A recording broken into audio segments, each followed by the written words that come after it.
All right, let's get into it, shall we? Because today we're seeing exactly how fast things can change.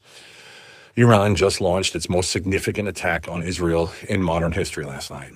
Over 300 ballistic missiles launched in waves. Over 150 Israeli targets were struck, including Air Force bases with F-35s, F-16s, F-15s, refueling tankers, and military industrial facilities. Some missiles got through Israelis' air defense systems. At least 7 hit Tel Aviv, and according to Iranian sources, the defense ministry building was also struck twice. This wasn't symbolic, it was coordinated, and it was serious. Now, here's what you're probably not going to hear on most Western news channels, and that is that many in the U.S. intelligence and media world completely misread this response. They framed it as just a message, but it was more than that. It was a deliberate, large-scale strike that raised major questions about the real-time coordination and communication between allies.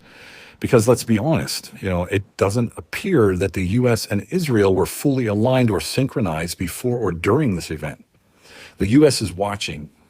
They're present in the region, of course, and they're not directly involved in combat. But as I said yesterday, they are reportedly refueling planes out of Al Udeid Air Base in Qatar, actively supporting the operation behind the scenes. That cautious distance speaks volumes. But let's talk about the European double standards for a moment, shall we? Here we go again. Ask any politician in Brussels why they won't condemn Israel's actions like they did with Russia, and you'll get, hey, well, that's different. You don't understand. Different how? If both are sovereign nations defending their interests, then why the selective outrage?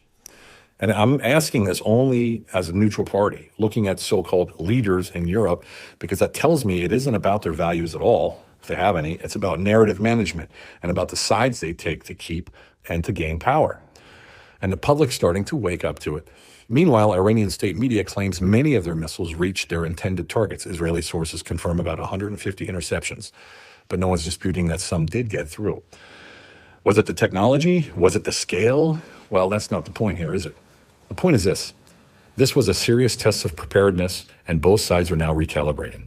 And here's a crucial note. Iran's Martyrs drone unit didn't even participate in the night phase. This was not their full capability, apparently. So what now? Israel says they'll respond, and rightfully so from their standpoint, but Iran has already warned.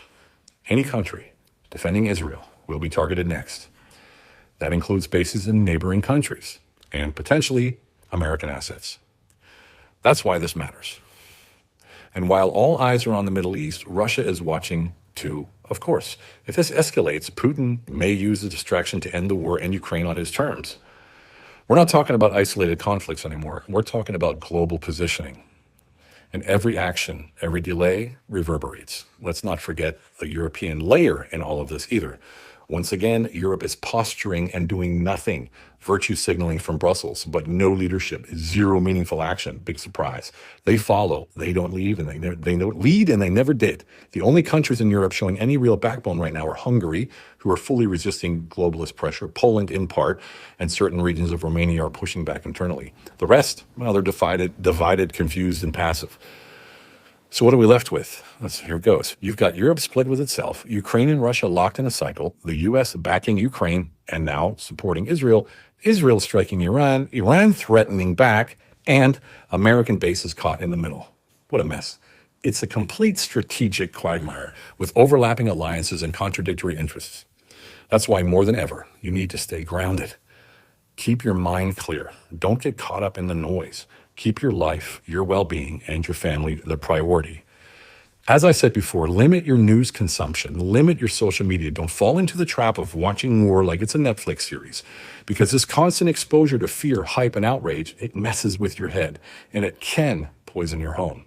Protect your peace. Stay informed, but not consumed. Be aware, but stay in control, because the real war, it's informational. If you're only watching curated media, you're not seeing the full picture. There are plenty of independent sources, credible ones, putting out context that corporate media will never touch. And this isn't about taking sides, it's about seeing clearly. So stay alert, question everything, and remember, truth isn't broadcast. You have to seek it.